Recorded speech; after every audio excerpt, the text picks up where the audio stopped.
नमस्कार मंडळी, मी पद्मा. तुम्हा सर्वांचे नवीन एका व्हिडिओमध्ये खूप खूप स्वागत. तुम्हाला पण अशी चटपटीत पावभाजी खायला आवडते का? चला तर मग जरा वेळ न घालवता रेसिपीला सुरुवात करूया.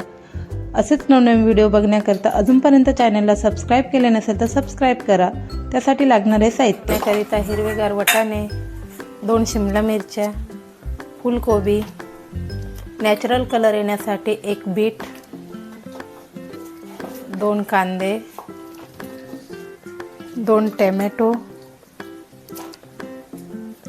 बटाटा, अर्धे गाजर. भाज्या साफ करून घेऊया. बटाटे सोलून घेतले.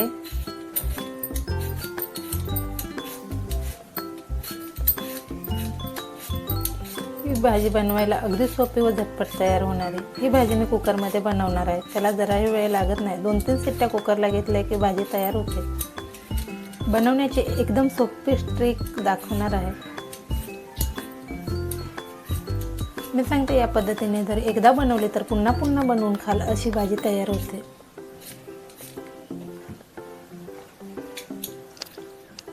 तुमची लहान मुले, घरातील मोठी माणसं आवडीने खातील अशी भाजी.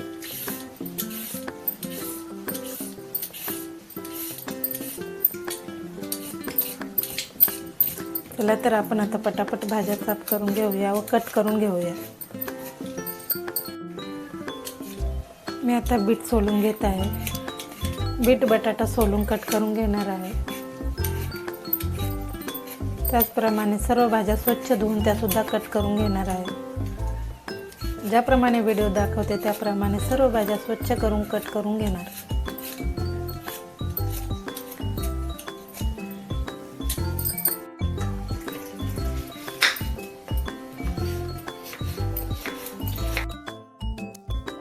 बीट, टोमॅटो, बटाटा, शिमला मिरची, गाजर एक करून मीडियम आकारात कट करून घेतल्या. सर्व भाज्या कट करून झाल्यानंतर फुलकोबी निवडून ती गरम पाण्यात 10 मिनिटांकरिता ठेवली. तसेच असलेले हिरवे वाटाणे सोलून घेतले. त्यासाठी लागणारा कांदा सुद्धा कट करून घेतला. सर्व भाज्या कट करून व निवडून झाल्यानंतर कुकरच्या भांड्यामध्ये सर्व भाज्या काढून घेतल्या.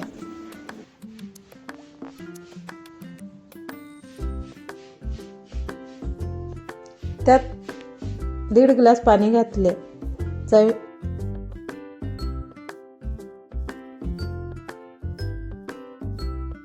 चवीनुसार मीठ व अर्धा चमचा हळद घालून कुकरमध्ये 4-5 शिट्ट्या काढून घेतल्या. कुकर थंड झाल्यानंतर त्यातील तयार केलेली भाजी बाजूला काढून घेतली व भाजीतील असलेले पाणी साईडला काढून घेतले व मॅशरच्या साहाय्याने भाजी बारीक करून घेतली. ज्याप्रमाणे व्हिडिओ दाखवते त्याप्रमाणे करून घेतले. नंतर गॅसवर कढई ठेवली. कढई गरम झाल्यानंतर त्यात बटर घातले. बटर घातल्यानंतर कढीपत्ता व कट केलेले अद्रक लसूण घालून मसाले घालून घेतले. तसेच मॅशर केलेली भाजी घालून घेतली. अगदी चवीला सुंदर व टेस्टी भाजी तयार होते. आधी मी मीठ वापरल्यामुळे जसे लागेल त्याच अंदाजाने मीठ घातले व भरपूर सारी कोथिंबीर सोडून आपली भाजी तयार.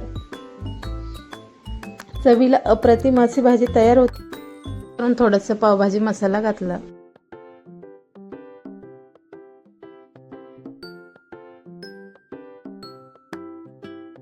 तसेच त्यात थोडेसे बटरचा तुकडा घालून घेतला. आता पुढील तयारी करूया. गॅसवर पॅन ठेवला. पॅन गरम झाल्यानंतर त्यात बटर घातले व पाव घालून दोन्ही साईडला खरपूस होईपर्यंत फ्राय करून घेतले. असे केल्याने पावभाजीला टेस्ट चांगली येते व पावही सुंदर लागतात. चवीला सुंदर व अप्रतिम पावभाजी तयार. व्हिडिओ आवडला असेल तर व्हिडिओला लाईक करा, शेअर करा, सबस्क्राईब करा. पुन्हा भेटू अशाच नवनवीन व्हिडिओमध्ये. तोपर्यंत काळजी घ्या. बाय.